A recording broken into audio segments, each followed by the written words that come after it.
দেশের ক্রীড়া সাংবাদিকদের অন্যতম সংগঠন বাংলাদেশ স্পোর্টস জার্নালিস্ট অ্যাসোসিয়েশনের দ্বিবার্ষিক সাধারণ সভা ও নির্বাচন অনুষ্ঠিত হয়েছে শুক্রবার। সংগঠনটির কার্যনির্বাহী কমিটির ১৩ পদেই হয়েছে বিনা প্রতিদ্বন্দ্বিতায় নির্বাচন।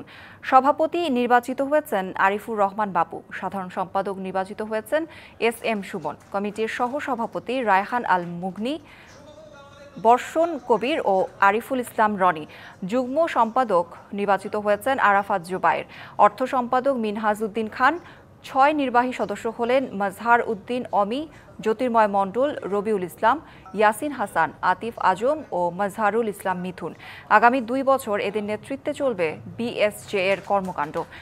দ্বিবার্ষিক সাধারণ সভা শেষে ২০২৫ থেকে ২৬ সালের নির্বাচনের ফল ঘোষণা করেন প্রধান নির্বাচন কমিশনার ও BSJ-র সিনিয়র সদস্য মোহাম্মদ শফিকুল করিম সাবু।